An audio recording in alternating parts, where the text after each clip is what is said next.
ભાવનગરના લઠ્ઠાકાંડમાં તપાસનો ધમધમાટ છે તે આગળ વધી રહ્યો છે। 7થી વધારે લોકો છે તે મોતને ભેટ્યા છે અને 30થી વધારે અત્યારે ગંભીર અવસ્થામાં છે। અને જે પ્રકારે આ લઠ્ઠાકાંડ થયો છે તેણે પોલીસ છે તેની ઇજ્જતની ધૂળ ધાણી કરી છે અને ગાંધીનગર પણ આ મામલે સતત નજર રાખી રહ્યું છે। અને વિગતવાર હવે તે વાત કરવી છે કે સ્ટેટ મોનિટરિંગ સેલને જે પ્રકારે તપાસ સોંપવામાં આવી છે આ મામલે એસપીએ એક મોટું નિવેદન આપ્યું છે।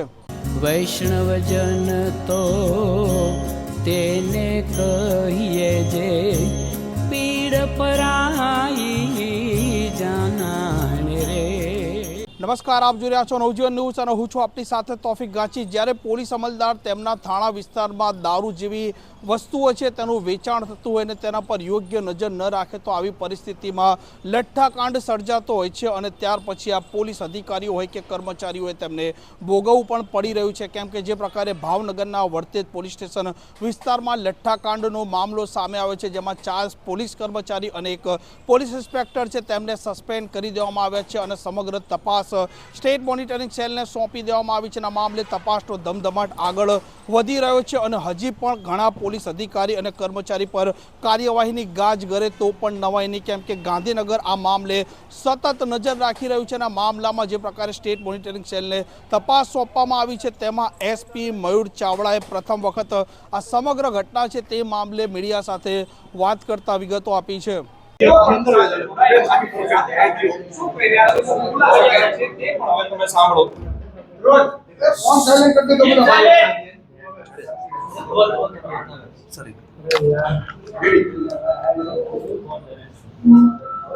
स्टार्ट करिए। वर्तेज पोलीस स्टेशनना थोड़ा दिवसों पहला एक अकस्मात मौतनो गुनो दाखल करवामां आव्यो। आ अकस्मात मौतना गुनामां जे व्यक्ति भोग बननार छे एना सेम्पलनी विगत ज्यारे एफएसएल तथा होस्पिटलथी लेवामां आवी त्यारे ए सेम्पलमां मिथेनॉलनी हाजरी प्रस्थापित थई। मिथेनॉलनी हाजरी प्रस्थापित थता वर्तेज पोलीस स्टेशनना आ एडीना आधारे गुनो दाखल करवानी प्रक्रिया गई काले शरू थई गई अने गुनामां घणी बधी विगत एड करी। दरमियान भावनगरना अलग अलग होस्पिटलमां बीजा दर्दीओ पण एडमिट थया। थोड़ा दर्दीओनुं मृत्यु थयुं। एनी विगत વધુ ઊંડાણપૂર્વક એફએસએલ મારફતે તપાસ કરતા તેના બ્લડમાં મિથેનોલની હાજરી આવી। આ હાજરીના કારણે પ્રસ્થાપિત થયેલું છે કે અહીંયા ઇથેનોલ સાથે મિથેનોલના મિક્સચરથી આ બનાવ બનેલ છે અને ગુનો દાખલ કરવામાં આવેલ હતો અને ડીજીપી શ્રી જીએસ મલિક સરના આદેશથી સ્ટેટ મોનિટરિંગ સેલની ટીમો આ બનાવ બનેથી તાત્કાલિક આવી ગઈ અને ડીજીપી સરના આદેશથી આ ગુનાની તપાસ ગઈકાલે સ્ટેટ મોનિટરિંગ સેલના પીઆઈ એસએમ જાડેજા દ્વારા સંભાળી લીધેલ છે।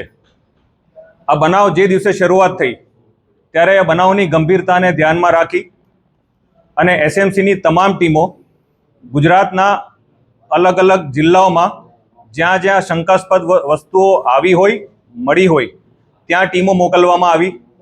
ઉપરાંત રાજ્ય બહાર પણ ઇન્ફોર્મેશનના આધારે એસએમસીની ટીમો રવાના થઈ ગયેલ અને મધ્યપ્રદેશ, દિલ્હી એ જગ્યાઓ પર જ્યાંથી રો મટીરિયલ આવ્યાની શંકા હતી ત્યાં પણ એસએમસીના અધિકારીઓ ટીમોની તાત્કાલિક રવાના કરવાની સૂચના આપી। રાજ્ય સરકાર અને ગુજરાત પોલીસ દ્વારા આ બનાવની ગંભીરતાને ધ્યાનમાં રાખી તાત્કાલિક ગુનો દાખલ કરવામાં આવ્યો છે। આ ગુનાની અંદર તમામ વિગત આપવામાં આવી છે, જેમાં હાલ 21 લોકો વિરુદ્ધ ગુનો દાખલ થયેલ છે। ગઈકાલે પીઆઈ એસએમ જાડેજા દ્વારા જ્યારે તપાસ સંભાળી ત્યારે જેટલા આરોપીઓને અથવા જેટલા શંકાસ્પદ લોકોને રાઉન્ડ અપ કર્યા હતા એ લોકોની પૂછતાછ કરતા હાલની સ્થિતિએ સ્ટેટ મોનિટરિંગ સેલ દ્વારા આ તપાસમાં 13 આરોપીઓની ધરપકડ થયેલ છે। આ 13 આરોપીઓ એ છે કે જે આ લઠ્ઠાકાંડના બનાવમાં સીધી રીતે સંડોવાયેલા છે। આ આરોપીઓ પૈકી ઘણા આરોપીઓ એવા છે કે જે લોકોએ રો મટીરિયલ અને અમુક વસ્તુઓ જે દારૂ બનાવવાની હતી તે પ્રોવાઈડ કરવામાં આવી છે, તે મગાવવામાં આવી છે. ઘણા આરોપીઓ એ છે કે જે લોકોએ આ દારૂ બનાવ્યો છે. ઘણા બધા એ આરોપીઓ છે કે પોતાના નાના મોટા આર્થિક લાભ માટે આ આરોપીઓને સગવડો પૂરી પાડી છે. અને ઘણા આરોપીઓ એ છે કે જે આ દારૂ બન્યો એ દારૂ બન્યા બાદ એને ડિસ્ટ્રીબ્યુશન કર્યું છે, એનું વેચાણ કર્યું છે.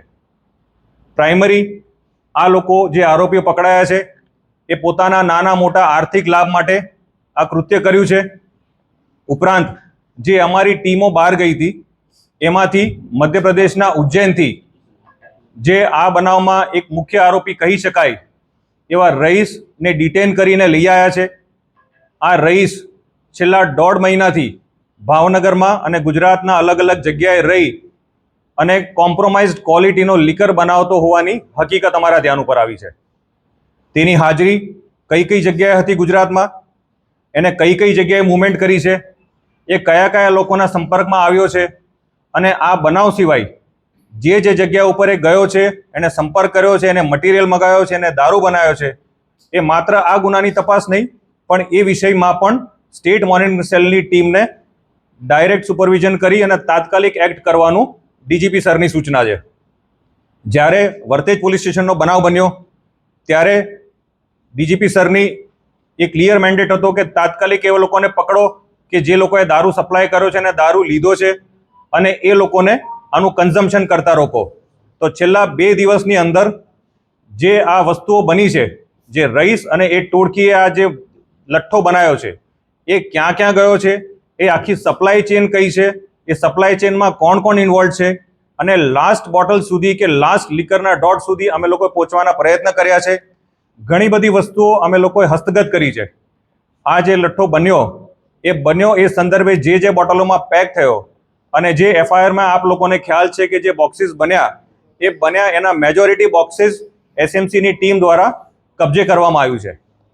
ઉપરાંત ગઈકાલ રાત્રે આ બોક્સિસ બન્યા સિવાય રહીશ, ગૌતમ, સારસ કે જે મેઇન વ્યક્તિઓ છે જેને બનાવ્યું છે એ લોકોએ જે જગ્યા ઉપર રેસિડ્યુ લીકર કે જે અનપેક્ડ લીકર હતો એ લીકર રાખેલો હતો એ પણ કબજે કર્યું છે. એ જથ્થો તમામ રીતે મળી ગયો છે. ઉપરાંત આ જે લીકર છે એને IMFL ની બોટલ્સમાં પેક કરવામાં આવ્યો છે. તો આ બોટલ્સ ક્યાંથી આવી છે તે દિશામાં પણ અમારી તપાસ ચાલુ છે. ઉપરાંત એ બોટલ્સ ઉપરના જે સ્ટીકર્સ છે એ સ્ટીકર્સ એ ફોર્જ સ્ટીકર્સ છે, એ કંપનીના કોઈ ઓરિજિનલ સ્ટીકર નથી. તો સ્ટીકર ક્યાંથી પ્રિન્ટ થયું છે અને સ્ટીકર ક્યાંથી ટ્રાન્સપોર્ટ થયા છે એ દિશામાં અમારી તપાસ ચાલુ છે. ઉપરાંત આ બોટલ પેક કરવા માટે અને સીલ કરવા માટેના જે ઇક્વિપમેન્ટ્સ છે એ ઇક્વિપમેન્ટ્સ ક્યાંથી આવ્યા, કોણે આપ્યા, એ દિશામાં ચાલુ છે.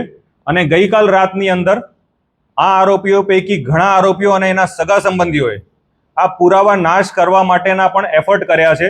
તો એ પુરાવા નાશ કરવા માટેના જે લોકો ઇન્વોલ્વ છે એને પણ સ્ટેટ મોનિટરિંગ સેલના અધિકારીઓ છોડવામાં નહીં આવે.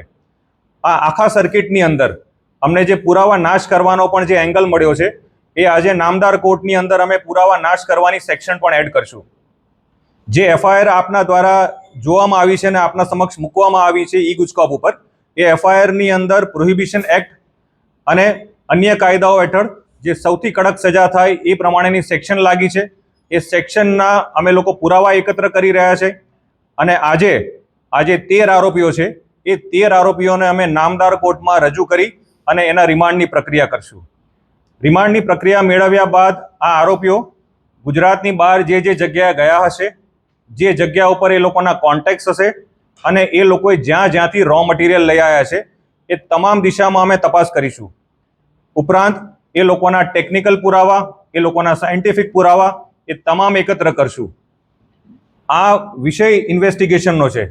હાલ સ્ટેટ મોનિટરિંગ સેલ દ્વારા ટીમ અહીંયા ભાવનગર ખાતે હાજર રહી અને જે લોકો આ કન્ઝ્યુમ કર્યું છે અથવા જે લોકો સુધી આ વસ્તુ પહોંચી છે એને અમે આઈડેન્ટિફાઈ કરવાના પ્રયત્ન કરી રહ્યા છે, જેથી કરી એને કન્ઝમ્પશન કરતા રોકીએ અને જો કન્ઝ્યુમ કરે તો એને તાત્કાલિક મેડિકલ સારવાર જેથી એનો જીવ બચી શકે એ દિશામાં અમે લોકો કામ કરી રહ્યા છે. આગામી સમયમાં આપની સમક્ષ ઇન્વેસ્ટિગેશનમાં શું મુદ્દાઓ નીકળ્યા છે, કયા આરોપીની કેવી સંડોવણી છે શું અમે લોકો દિશામાં કરી રહ્યા છે અને ક્યાં ક્યાં અમારી ટીમ કાર્યરત છે એ બાબતે આપને વધુ માહિતી આપશું. હાલ અમારી પ્રાયોરિટી આ ઇન્વેસ્ટિગેશનને પ્રોપર દિશામાં લઈ જવાની છે અને જો કોઈ વ્યક્તિ આનું કન્ઝ્યુમ કર્યું હોય તો અમે એના સુધી પહોંચીને એની હેલ્થને નુકસાન ના જાય એ દિશામાં અમે લોકો કાર્યરત છે. આપના મારફતે અમે તમામને વિનંતી કરીએ છીએ કે જો અહીંયા આ કન્ઝમ્પશન રિલેટેડ કોઈને પણ નાનું મોટું નોલેજ હોય તો તાત્કાલિક અમારો સંપર્ક કરવા તમામને વિનંતી છે. Thank you. Next Hindi Hindi Hindi Hindi start. હાલ અમારી જે ઇન્વેસ્ટિગેશન છે એમાં પ્રાઇમરી ક્લિયર છે કે જે પ્રોડક્શન થયું છે આ વસ્તુનું એ ભાવનગરમાં જ થયું છે.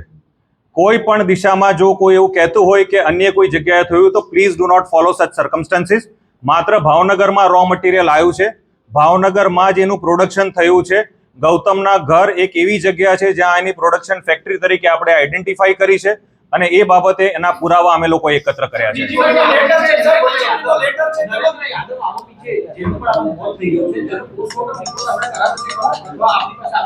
જે નરેન્દ્ર યાદવ જેને એફઆઈઆરમાં પણ અમે બતાવ્યો છે એ વ્યક્તિનું મૃત્યુ થયું છે. આ નરેન્દ્ર યાદવ એ વ્યક્તિ છે કે જે મધ્યપ્રદેશથી 1 કે 2 દિવસ પહેલા આવે છે અને આ જે લઠ્ઠાવાળો મિથેનોલ યુક્ત દારૂ જે બનાવ્યો છે એ બનાવવાની પ્રક્રિયામાં એ જોડે હતો અને એને બનાવ્યા પછીનું એનું પ્રાઇમરી પહેલો કન્ઝમ્પશન કરવાવાળો વ્યક્તિ એ છે. જ્યારે અમારા ધ્યાન ઉપર આવ્યું છે ત્યારે નરેન્દ્ર ઓલરેડી અહીંયા સારવાર લઈ હોસ્પિટલમાં ડેથ થઈ ગયું છે ને એ એમપી જતો રહ્યો હતો જ્યાં એનું પોસ્ટમોર્ટમ થયાની વિગત છે. હાલ એ અમારા કેસનો આરોપી છે પણ પ્રાઇમરીલી એનું મૃત્યુ થયેલું છે.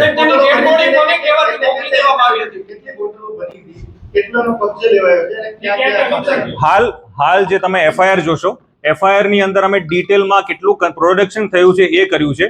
ઉપરાંત અમે ઘણો બધો જે રો ફોર્મની અંદર અમે લીકર કબજે કર્યો છે અને થોડું જે છે હાલ અમે લોકો શોધી રહ્યા છે.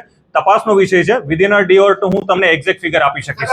ડીજીપી સાહેબના નામથી જે પત્ર લખવામાં આવ્યો છે તેમાં લખ્યું છે ઘનશ્યામ નામનો જે મધ્યપ્રદેશનો ફિરોજ છે તેની પાસેથી સમગ્ર માલ આવ્યો છે. સુરત એસપી ને સુરત ગ્રામ્ય એસપી ને પણ ધ્યાન દોર્યું. મેં તપાસના વિષયમાં આપને સ્પષ્ટ કર્યું કે અહીંયા જ લીકર બનેલાની હકીકત તપાસમાં આવી છે. એ લેટર બાબતે હાલ નહીં કમેન્ટ કરી શકું પરંતુ તપાસના ઇન્વેસ્ટિગેશનમાં ક્લિયર છે કે ભાવનગરમાં રો મટીરિયલ આવ્યું અને ભાવનગરની અંદર જ એનું પ્રોડક્શન થયું છે. હાલ અમે લોકો એ દિશામાં અલગ અલગ ટીમ બીજી જગ્યાએ ગઈ છે. જે રહીશ છે એ મેઇન કિંગપિન કહી શકે એવો વ્યક્તિ છે. તો રહીશની મુવમેન્ટ ગુજરાતમાં જે ડિસ્ટ્રિક્ટમાં કે જે શહેરોમાં છે હાલ તમામ ટીમો ત્યાં પહોંચેલી છે અને એ બાબતે જો એને ક્યાંય બનાવ્યું હશે તો એ અમે આપની સમક્ષ આગામી સમયમાં લાવશું. શું કહો છો? હા, જે સરખેજમાં છે જે ટ્રાન્સપોર્ટર છે એટલે સરખેજ કોઈ સ્પેસિફિક સ્પોટ નથી. રો મટીરિયલ બીજા સ્ટેટમાંથી આવેલું છે. ઇથેનોલ મિથેનોલ કે એનો એસેન્સ કે એનો સ્મેલ માટેના જે કેમિકલ્સ છે અલગ અલગ જગ્યાથી આવ્યા છે અને પ્રોબેબલી રિમાન્ડના પ્રોસેસ દરમિયાન અમે આપની સમક્ષ એ વિગત કાઢીને રજૂ કરશું. હાલ એ કઈ બાબતે કમેન્ટ નથી કરવી પણ હું તમને એની વિગત પોસ્ટમોર્ટમના રિપોર્ટ આવ્યા પછી આપીશ. મિથેનોલ છે તે ભચાઉ ખાતેથી ખરીદવામાં આવ્યું છે. તે ભચાઉ પોલીસે પણ આરોપીને કબજે કર્યા છે. કચ્છ મુન્દ્રા સુધી તપાસ એ વાત એવું વિશેનો કોઈ તથ્ય નથી. હાલ 21 આરોપીઓ જે એફઆઈઆરમાં છે એમાં નરેન્દ્ર યાદવ છે એનું મૃત્યુ થયું છે. અમે લોકોએ 13 આરોપીને હસ્તગત કર્યા છે. રહીશનો જે મેઇન રોલ છે રહીશને અમારી ટીમ મધ્યપ્રદેશથી લાવીને ભાવનગર લઈ આવી છે. એને એરેસ્ટ કરવાની એને પૂછપરછ કરવાની પ્રક્રિયા ચાલુ છે. આ ઉપરાંત અન્ય જેના રોલ નીકળશે એની અમે એફઆઈઆરમાં એડ કરીને આમાં ઇન્વોલ્વ કોઈ પણ વ્યક્તિને અમે છોડશું નહીં. નરેન્દ્રનું શોખ છે તે પીએમ કર્યા સિવાય સર જવા દેવામાં આવ્યો છે. નરેન્દ્રનું શોખ છે આજે સાંજે સર નરેન્દ્રનું શોખ છે તેનું પીએમ ન કરાવવામાં આવ્યું. ભાવનગર પોલીસના કોઈ અધિકારીને તેમાં સસ્પેન્ડ કર્યા છે. શા માટે આવી તેમને કામગીરી? અમારું કામ તપાસનું છે એ બાબતે કઈ કોમેન્ટ ના કરી શકું. એ પોતે મધ્યપ્રદેશમાં એ લોકોનો સંપર્ક થયો હતો જ્યારે અહીંયાથી એ લોકો નરેન્દ્ર ત્યાં રહીશ અને ગૌતમ જ્યારે મધ્યપ્રદેશમાં એક જોડે મળ્યા હતા ત્યારે થોડા સમય પહેલા એ લોકોનો સંપર્ક થયો હતો. જે કેમિકલ્સ છે બેઝિકલી કન્ટ્રી મેડ લીકર પ્રક્રિયા ટાઈપનું છે. IMFL ની બોટલ્સ છે અને અલગ અલગ કેમિકલ્સ યુઝ થયા છે. એ હું કમેન્ટ ના કરીશું. ડોક્ટર આપને કહી સર, શકશે. ગૌતમની તપાસમાં સામે આવ્યું છે કોઈ પોલીસ અધિકારીને હપ્તા આપતો હોય વર્તેજના. એ બાબતે તપાસ અમારી દિશામાં છે જ નહીં. હું આપને પાછું રિપીટ કરીને કહું છું કે અમારી તપાસ ઇન્વેસ્ટિગેશન જે લઠ્ઠાકાંડ છે એ બાબતે છે. પ્રાઇમરીલી પ્લીઝ અન્ડરસ્ટેન્ડ કે અમે લોકો એ દિશામાં કામ કરીએ છીએ. આપણે જે આરોપીનું લિસ્ટ બનાવ્યું તેમાં નરેન્દ્ર યાદવ નામનો આરોપી છે, તેનું મોત જ્યાં પણ થયું હોય, આપણે એની ડેડ બોડી પીએમ કરાવ્યો વગર પાછી કેવી રીતના આપી, એ મામલે રહસ્ય શું છે સર? એ વિષય હાલ ઇન્વેસ્ટિગેશનનો નથી. અમે લોકો જ્યારે એ બાબતે અમે તમને એનું ફાઇન્ડ કરીશું ત્યારે અમે એમની સમક્ષ મૂકી દઈશું. You weight for some time. દારૂ તો પૂરેપૂરો ડુપ્લિકેટ જ હતો. જે FSL ના રિપોર્ટ છે એ FSL ના રિપોર્ટ તમે જે અમારી FIR છે એની અંદર જે બ્લડની અંદરના શું કન્ટેન્ટ છે મિથેનોલના અને બોટલ જે કબજે કરી છે એમાં જે લિકર છે એ લિકરના શું કન્ટેન્ટ છે એ પ્રપોર્શનમાં મિથેનોલને ઇથેનોલને આપ્યા છે. એ આપ જોશો તો એક્ઝેક્ટલી એમાં મિથેનોલની હાજરી આપને મળશે. એવી પણ વાત છે ઇથેનોલ બનાવવા ગયા હતા અને મિથેનોલ બની ગયું છે. ના, એ વાતનો તથ્ય નહીં. એ વાતનો તથ્ય નથી. હિન્દી સ્ટાર્ટ કરીએ. આમ હવે જોવાનું તે રહેશે કે જે પ્રકારે SMC હાલ તપાસ આગળ વધારી રહી છે અને તપાસમાં જે કેટલા લોકો છે તેમાં કોની સંડોવણી છે અને કયા મામલા છે તે દિશામાં હાલ તે તપાસ કરી રહ્યા છે અને તે પણ જોવાનું રહેશે કે હજી કોના પર કાર્યવાહી થઈ શકે તેમ છે. અને આ દારૂનો જે પ્રકારનો મામલો છે તે પોલીસ માટે અત્યારે ચિંતાનો વિષય બન્યો છે. આ પ્રકારના સમાચાર માટે નવજીવન ન્યૂઝની આ ચેનલ સાથે જોડાયેલા રહો. નમસ્કાર.